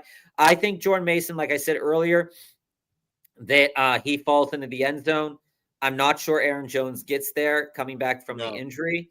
So if I'm just you can't start both Viking running backs. If I'm just looking for where I think touchdowns could land, it'd be Monangai and Mason. So in standard I'm here, fine with I'm that. on Menega and Mason. Yeah, Elger has a good that's a matchup fine too, answer. but since Houston is looking for more running back help, does that slam the door completely shut off for a Mixon return this season? I think it's safe. Does. I think it's safe to unlock your IR spot and lose Joe Mixon. Yeah. I think it's safe. And I think it was probably safe to do that last week and the week before as well. Bengals or Bills defense this week. Like I said, I think the heady play is the Bengals. But when you look at things, Carolina's probably not going to be moving the ball either. So the Bills are a great play this week. Buffalo, I have a tier above Cincinnati. And that's fair. Start Devontae Smith or Higgins. Lamb is my other receiver. Have Henry running back. I'm starting T. Higgins. And Joe loves Devonta Smith. I do. But I'm probably I'm going Devontae. Devontae's become the number one there. Whether they've admitted it or not, Devontae's the number one there. Well, what you also need to know is AJ Brown's dealing with a hammy injury that popped up midweek. You never like to see hammy injuries. No, you don't. That's a Devontae hitter. And so Devontae and Goddard could absolutely just go off this week. But for the reasons that I told you about Joe Flacco earlier in the episode, that I think he's going to toss 3 touchdowns. Same thing we said last week about T. He's going to catch one of those touchdowns. He's locked into a good chunk of targets. Check the weather, check all that, because there's supposed to be rain in the forecast. I'm on Higgins, but if the weather kind of swayed me, Devonta Smith is another great play this week. Adam.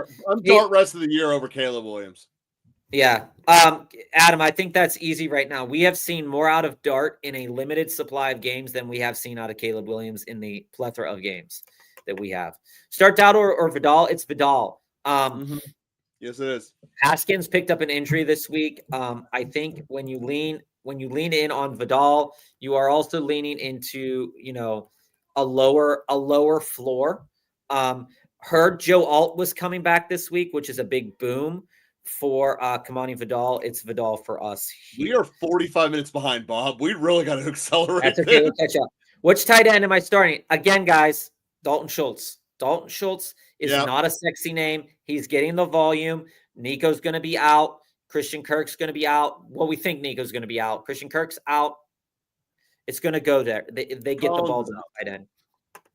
Flex, Fannin, Kalmanunge, or Darnell Mooney? Jay, I like this question a lot. Depending on where you fall, if you believe tight end week is going to hit, you could lean into Fannin. I kind of like Mooney here. I like Mooney too. But I think that Monangai gets the touchdown. I don't think that Mooney gets a touchdown this week. So it depends on how much touchdowns are worth in your league. Let me put it this way. If it's full PPR, I'm definitely going Mooney. Yeah, if it's full PPR, I would lean into Mooney a little bit more. But if it's a standard league or half PPR, I'm on Monangai. The Miami can't stop anybody. But Penix is hurt. So Kirk Cousins might play this week. Interesting. Might actually help him. Brian, what's happening? Thinking of starting Addison over Pickens, 12 targets last game. I won't tell you not to start Jordan Addison, but I will give you just a piece of advice here, is that typically speaking, the wide receiver that is going up against Denver's second cornerback has the chance to smash. So if you're having a higher team implied point total for Pickens or Dallas's in general, I think Dallas. I think that both are phenomenal plays, and I'm glad that you have this decision. To be honest with you, Brian. See, I actually hate that you have this decision. I would trade one of the two of them away in a 2-for-1 to really upgrade another position. Because both of these guys should be starting. Both. Yeah, that's why I would do a 2-for-1 to upgrade another position. Which kicker would you rather have the rest of the season between McLaughlin and Boswell? Well, the dirty Boz, they haven't been using them. They haven't been using them like they've been scoring. So I think that I would tend to lean into McLaughlin a little bit more. Potentially better. Let me check. Let me check the weather real quick. They play at Miami, at Carolina, Atlanta, New Orleans, Arizona. Yeah, I mean, like less blustery weather. Yeah, I mean, yeah, I'd probably lean into McLaughlin if I wanted to kick the rest of the season out of those. Brian says Boz, and that's fair. Bucks probably score TDs at a better rate, but that is interesting because Rodgers has been scoring a lot of touchdowns here for Pittsburgh. Yeah, but Bucks score a whole lot more plays. They play a whole lot more plays. Quincy, start one and kick one off my roster. Ooh, I like it. For a kicker, Bill, Chase Brown, Vidal, Pearsall, Godwin. I think that I know it's going to be controversial, but I'm throwing Godwin to the Wolves this week. And listen, hear me out. Oh, hear me out. Can't Hear me agree with out. that. They have a bye next week. So unless somebody is truly ready to just give up that IR spot again, which means they're going to have to drop another player from their roster as well, I think it's safer to drop Godwin than it is to drop any of those other players. That part's fair. And that's why. Godwin could potentially come back in a couple weeks and smash, but again, he's probably a little bit safer. But Bill's the one you start, by the way. Oh yeah. I forgot about that. Actually, no, I'm starting out of that grouping of guys. I'm starting Vidal actually out of that grouping of guys. The volume is going to be there, and it's going to be a good spot for him.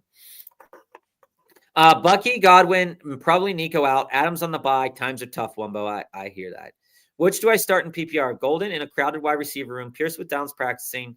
Slayton, who's still limited, or Algier versus Miami. I think it's Golden because I'm yet to see the Steelers actually be good on defense. I'm leaning into Golden and Pierce there. So, like I said about Pierce all episode, Pierce can absolutely let us down this week, guys. And that is well within Pierce is straightforward. If Downs doesn't play, Pierce is the start. No, if Downs is playing, Pierce is a better start. You need to understand that. Because all those underneath routes that Downs is going to get, they could chuck it to Pierce, and Pierce gets more touchdowns that way. So I'm saying, the targets, he might not get 10 targets this week, but he could get 6, could get 5, and do a lot of damage on those targets. So I think I'd lean Golden and Pierce. Slayton, you can't start Slayton. You can't. No. And Algier versus Miami is a heads-up play, and he could get a touchdown like he got last week. But I don't see a reason for them to lay off the brakes. But I will say this: if Penix is going into the week injured, maybe they lean on a 2 running back approach. It's interesting. I don't pick up Leggett though. Quick pick 2 to start between QJ, DK, and Debo. It'd probably be Debo. I want DJ and DK. Yeah, it'd probably be Debo and DK for me. QJ's interesting though. Dobbins or Mason? Ooh. I'm going Mason, even though he's playing on Thursday. I am going Dobbins. Dobbins has just as good of a chance to fall into the end zone. They're giving up around 16 rushing attempts to RB1 on the year, which is top 5 in the league. He doesn't get the receiving work, but he will. I think he does fall into the end zone too. I'm on Dobbins, Brian. Although I like Mason a lot. The guy trading with changed it to Jamar and Ferg for Jefferson, Zane, Sharp. Do I still do it? I still have Goddard. Yeah. Yeah, I think I still do that. If that's a heads up, just to shift from Jamar to Jefferson. No, it went from Goddard to Ferguson. That was the change in that trade. No. I understand, but listen, if that is just a trade, if you think of this in terms of straight up stuff, Jamar into Jefferson is not a huge, if at all, downgrade. And Ferguson for Zay and Sharps. Yeah. You do that all day. You do that. If you think of it. Still you winning to trade them up. I don't know if it's worth the risk that JJ McCarthy is bad. I mean, again. Dude, I just traded for J. Jeff this morning. What I see from you, Amon, though, is that you like this trade better. And that's fair. Joe and I have a little bit more. I would take J. Jeff all day. The value you're getting in return is infinitely better. Joe and I have less. This is the guy I'm trying to tell you to trade away. Joe and I have less risk aversion for Jefferson. We know JJ sucks. But again, there's no reason they have to play him right now. It's true. There's no reason they have to keep playing. If he's not playing good, why are they all of a sudden going to start and say, oh yeah, we're going to put. Yeah, they're not out of it. They don't need to start the young kid. They're very much in it. They're 3-3. They're going to start whoever has the best chance to give them to win the games. And that's the guy who's going to give Justin Jefferson the damn ball. That's pretty much the answer. So either way, Justin Jefferson's getting the ball. But again, if you like this trade too, just understand that, the other trade allows you to keep Josh Allen. The Jefferson trade allows you to keep Josh Allen with a little bit of a lesser running back piece. But again, it allows you to keep Josh Allen. But if you don't care about losing Josh Allen, this trade is fine too. We said that before. We like it. I would do the Jefferson though. Quick hit here, Quincy. 2 running backs, 2 wide receivers, 2 flex. Derrick Henry for sure. Absolutely. Smash, smash, smash. Dobbins, yes. Yes, please. Bill is going to land in the flex spot. Then T is going into my wide receiver 1. Mooney and QJ are also, or then Vidal is going into I agree with that lineup you just did there, Bob. Because I'm not starting Poland. No. I'm saying I'm starting Derrick Henry, Dobbins, Bill, and Vidal, I think, in my 2 running back, 2 flex. And then it's going to be T in my wide receiver. And Quincy, my only difference is I'd start Mooney instead of Vidal in the flex. Yeah. But I'm staying away from Pollard, staying away from Spears, staying away from Kendrick Bourne. Hopefully that was clear, Quincy. Yeah, if you can do that, I'd do that. I'd be starting either Ted or Devonta Smith in place of Pickens if I did the trade. Pickens plus Henry for Bijan. I'm not doing that. Joe, he could start. I would do Henry plus Tet for Bijan, but I would not do Henry plus Pickens. That's fair. I would, because it allows me to put Devonta Smith in my lineup. I'd do that. BTJ's on the waivers. Oh, man. BTJ's on the cut is Jacoby because he's hurt. You're cutting Jacoby or Kendrick Bourne there. If somehow Brian Thomas Jr. is on the waivers in your league, yeah, you dump Jacoby or you dump Kendrick Bourne and you speculate that. First round picks never should get put on the waivers. Yeah, that's wild. If Hall is out, who should I start between Davis and Monangai? Davis has the better matchup, but just understand the touchdown equity is probably not going to be high. Yeah, Monangai is the better usage. Monangai, they're going to be able to move the ball downfield with more touchdown upside. So you could lean Monangai. Both are in good matchups. Don't get me wrong. Davis wouldn't have anybody in his way. So that's interesting.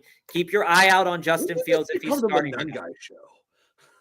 I love it. Love it. I love it even more because you were like, why are you talking about Cal Monangai? And you said this 2 weeks ago. I was like, I don't want to talk about this guy. Why is he a thing? And now he's a thing. Told you. Finger on the button, man.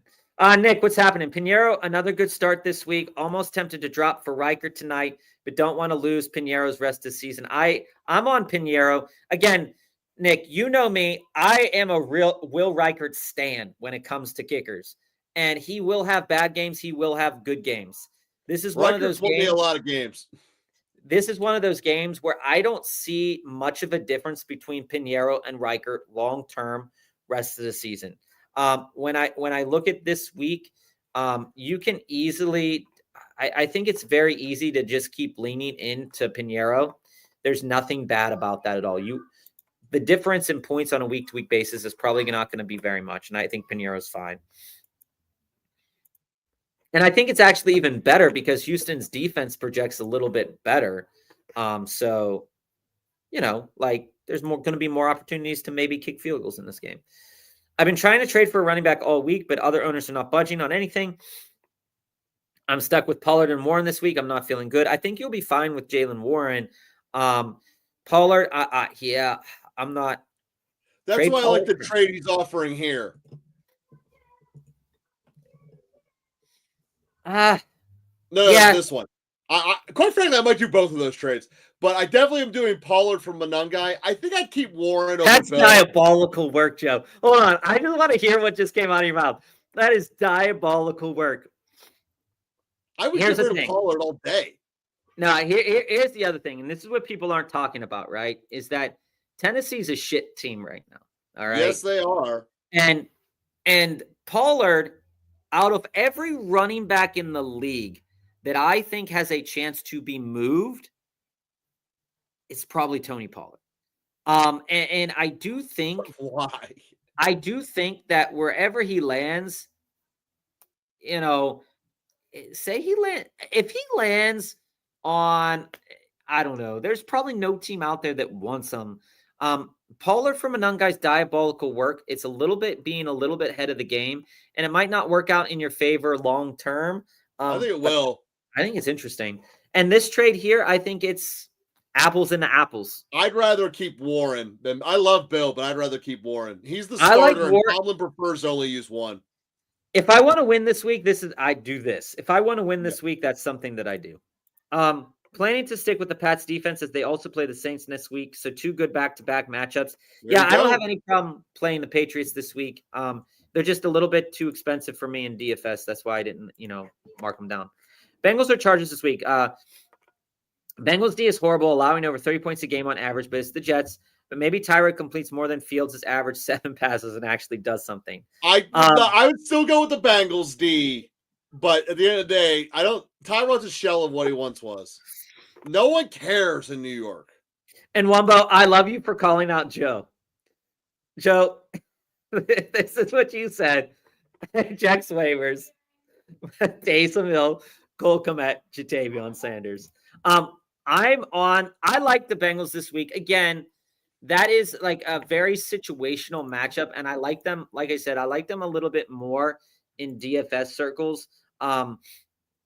But again, like you look at the Bengals scoring, and last week they got 2 interceptions. The week before they got an interception. The week before that they had 4 sacks. The week before that they had an interception. The week before that 3 sacks. So they're getting sacks. They're getting interceptions. They're just giving up a lot of points. And I think the Chargers and the Bengals both do that this week. So I tend to lean on the Bengals. Nick, start 3 between DK, Nico, Sutton, Pickens, Pearsall. I'm on Sutton and Pickens. Hurt. It's Sutton and Pickens, hands down for me, 100%. Then I look over DK on Sunday Night Football. If Nico's playing, I'm starting Nico. Oh, yeah. But if not, it's DK. Yeah. This is a fun one. Joe. Oh, that's crap. Talking up Schultz all episode I was. That's probably tight end 3 this week.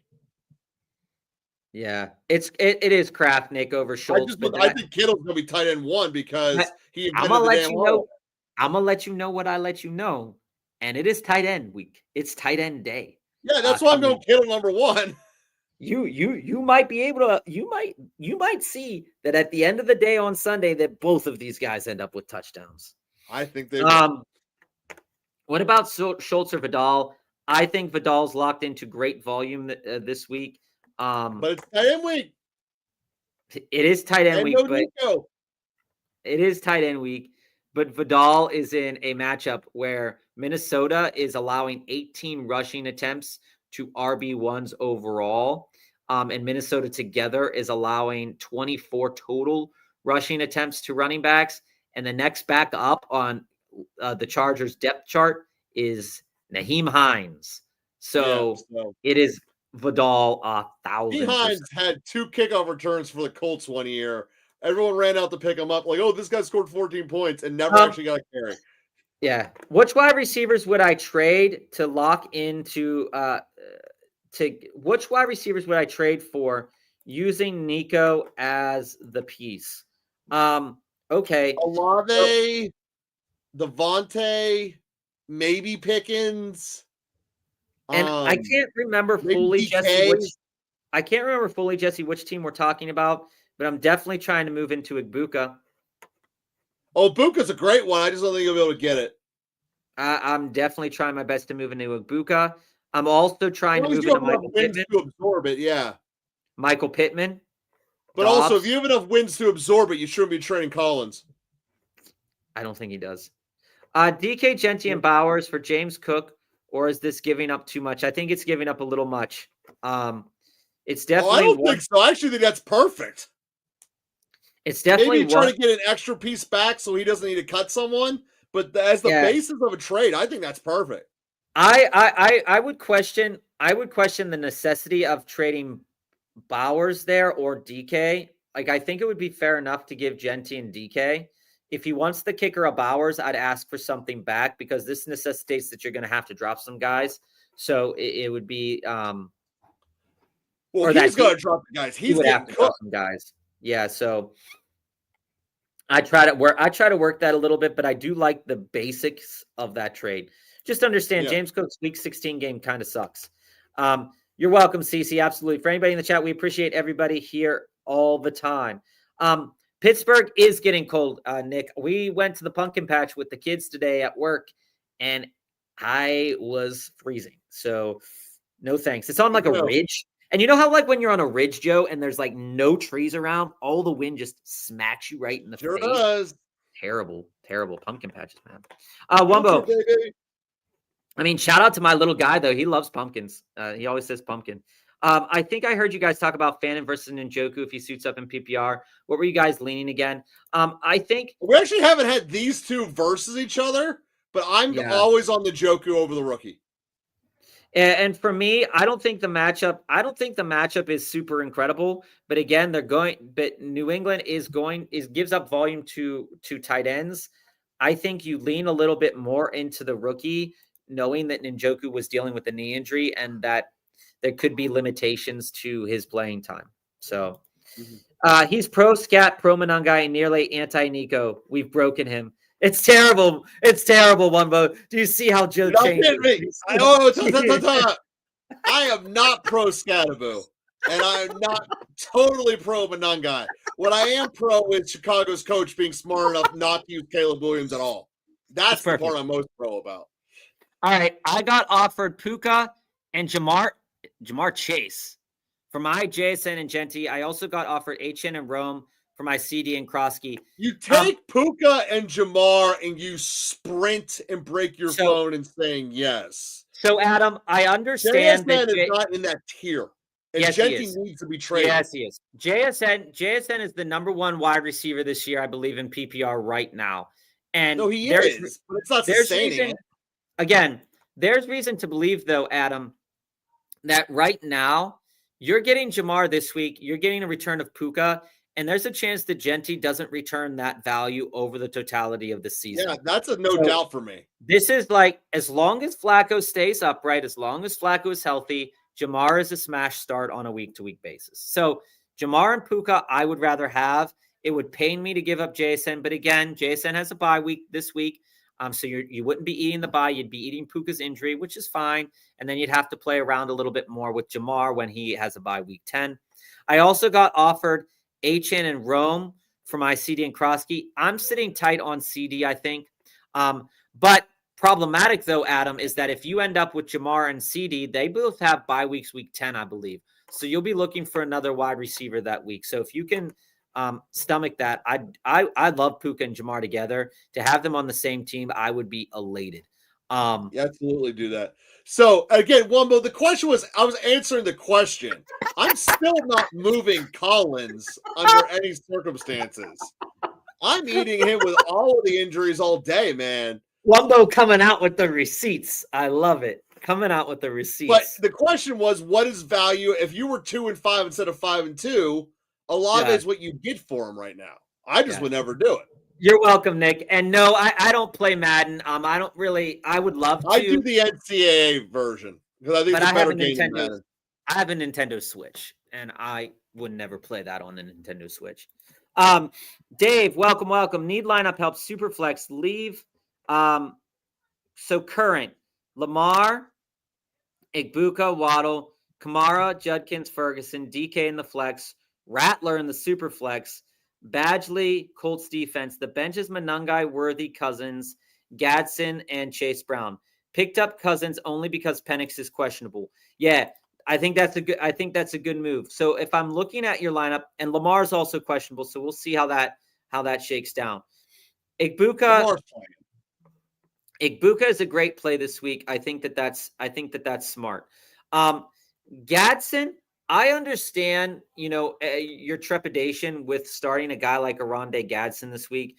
The floor is really, really low for Aronde.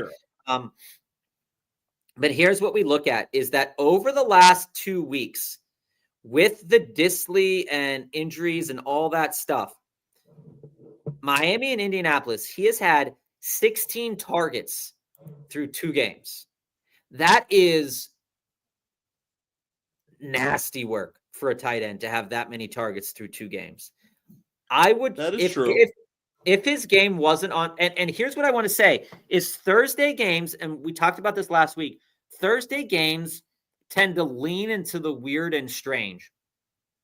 And Gadsden in this matchup could be leaned on a little bit more as tight ends tend to kind of flourish a little bit more. So veterans tight end flourish, not the young ones. Thursdays. So I would be hesitant to leave Gadsden on my bench, but I think you're making the right choice in playing Ferguson. Now it totally is. Now, looking at the rest of your team here, I see that maybe I would find room to move Waddle out of my lineup, and that is purely a personal bias. This week, Waddle, if you're gonna do Waddle, you got to pair him with Worthy and do a 2-for-1 and get a significant upgrade. I mean, if you're just needing lineup help this week, like Waddle is not a guy that I would be over the moon to start this week.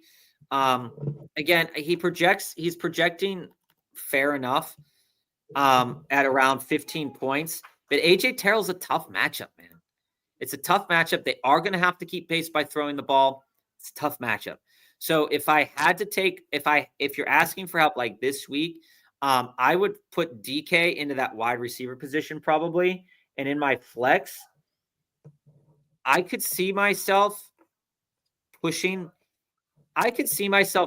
into to Chase Brown this week in the flex over a guy like Waddle potentially.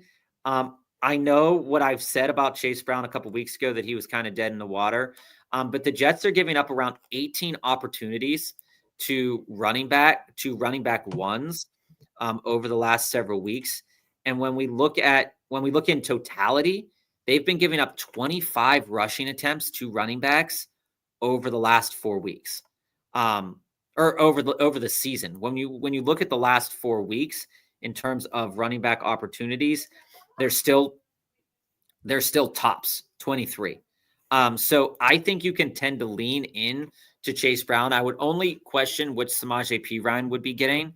So if it were me, and I might even question putting if you want to keep Waddle in your lineup, I don't think it's a necessity that you keep Alvin Kamara in your lineup. Just I don't say see the two being correlated. Well, no, I don't see it as a necessity, but I do see opportunities for Kamara. So, like, if I'm going with your current lineup this week, I'm starting Lamar, Igbuka, DK, Kamara, Judkins, Ferguson, and in my flex, I would probably lean into Chase Brown a little bit more. I understand wanting to start as quarterback in Superflex, and I get it. It tracks. Quarterbacks do earn a lot of points. You're not putting Chase Brown in over a quarterback. No. I'm saying if you decided that you wanted to start Chase Brown in your flex and you still wanted to start Waddle and DK, is there much of a difference, Joe, from Waddle to Spencer Rattler in the flex in your mind? I'd rather have Rattler. Maybe not. But yeah, I think that it's interesting. And Cousins would be an interesting enough play. Cousins is definitely playing if he's starter. Yeah, so, I mean, if I could start Cousins there instead of the rattling gun, I would. In terms of your team on the long term here, Dave, I think your team's in a great position to be good. I think you have a team that's set up for future success. I'd watch that by week 9, though. You're going to lose Judkins next week. You're going to lose Igbuka next week. And looking at the rest of your roster, you do have the ability to weather that. I think this team is set up for some long-term success, Dave. So I think it'll be a good one. It was a good week, guys. All right, guys, we're gonna be out of here. Join us again 3:45 Eastern on Monday for all your starts, sits, trades. Talk to us about the week that was. We wish everybody the best of luck here at Local Football Flavor. Like, follow, subscribe. Dave, I hear that, man. I hear that. Let's answer this question here for Wumbo before we go off air, Joe. Juwan Jennings over Golden in PPR this week. He had 7 targets and is technically healthy, but every Q tag is like neck, chest, thigh, shoulder. I still think he's hurt. I do think that Jennings is hurt. I think that Golden's a good play, because the Steelers secondary has been, POS this year so far. So Sure has. Golden's interesting to me this week. On that All note, right, guys, we'll see you guys on Monday. 3:45 Monday. Thanks for joining us. Local Football Flavor out.